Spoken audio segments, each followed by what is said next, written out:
ஆண்டவரும் அருமை இரட்சகருமாய் இருக்கிறதான இயேசு கிறிஸ்துவின் ஈடு இணையற்ற நாமத்தினால் உங்கள் யாவரையும் அன்போடு வாழ்த்தி வரவேற்கிறேன். எஸ்தர் 5ஆம் அதிகாரம் 14வது வசனத்தில் இப்படியாக வாசிக்கிறோம்.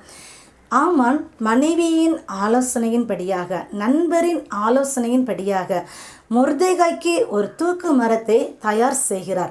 அந்த தூக்கு மரத்தில் எப்படி ஆகிலும் மொர்தெகாயை தூக்க வேண்டும் என்று சொல்லி அவர் நினைக்கிறார். ராஜா என்னை தான் கனப்படுத்த போகிறார், எனக்கு தான் மேன்மை கிடைக்கப் போகிறது.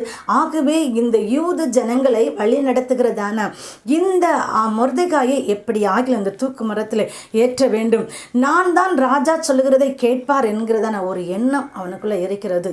இந்த தூக்கு மரத்தை தயார் செய்ததை, இந்த தூக்கு மரத்தை ரெடி பண்ணி வைத்ததை மற்ற யாருக்கும் தெரியாது. மொர்தெகாய்க்கோ அல்லது எஸ்தருக்கோ, ராஜாத்திக்கோ, ராஜாவுக்கோ யாருக்குமே தெரியாது. இன்றைக்கு ராத்திரி அரண்மனையிலே வைக்கப்படுகிறதான இந்த விருந்தில் என்னை ராஜா கனப்படுத்துவார்.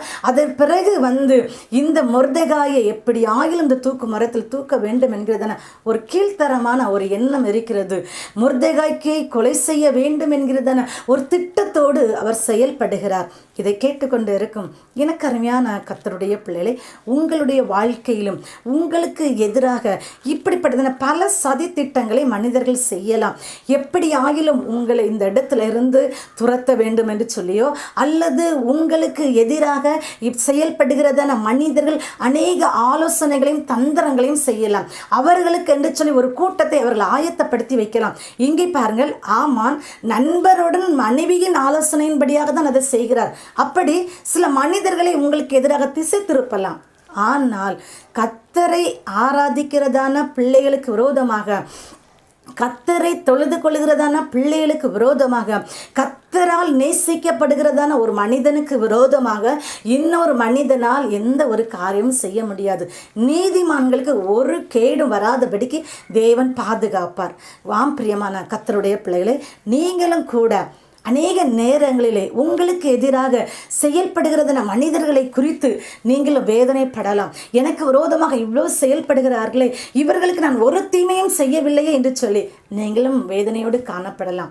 உண்மையாக நீங்கள் தேவனுடைய சமூகத்தில் நிற்கிறவர்களாக இருப்பீர்கள் என்று சொன்னால், கர்த்தருக்கு உண்மையாக வாழுகிறதான ஒரு மனுஷியாக நீங்கள் இருப்பீர்கள் என்று சொன்னால், கர்த்தரை பிரியப்படுத்துகிறதான பிள்ளைகளாக நீங்கள் இருப்பீர்கள் என்று சொன்னால், உங்களுக்கு விரோதமாக எத்தனை சதித்திட்டங்கள் தீட்டினாலும் உங்களை ஒன்றுமே செய்ய முடியாது. ராஜாவினுடைய அரண்மனையிலே விருந்துகள் முடிந்தது. ஆனால் ராஜாவுக்கு தூக்கம் வராதபடிக்கு என் தேவன் மாற்றினார். பாருங்கள், கர்த்தரால் கனப்படுத்துகிறதான ஒரு மனிதனை தேவன் கொண்டு சிங்காசனத்தில் வைக்கிறதை அவன் பார்க்கும் பொழுது தனக்குத்தானே வைத்து கொண்டிருக்கிறதான அந்த தூக்கு மரத்தில் தானே தொங்கிவிட்டார். பாருங்கள், எவ்வளோ நல்ல ஒரு தகப்பன் பாருங்க, திசை திருப்புகிற ஒரு தகப்பனாக இருக்கிறார். உங்களுக்கு விரோதமாக செயல்படுவார்கள் என்று சொன்னால் தான் வெட்டின குழியிலே தானே தான் விழுவார்கள். நீங்கள் பொறுமையாக தேவனுடைய சமூகத்தில் எல்லாவற்றையும் ஒப்பு கொடுத்து ஜெபிக்கும் பொழுது என் தேவன் எல்லாவற்றையும் பார்த்து கொண்டு இருக்கிறார்.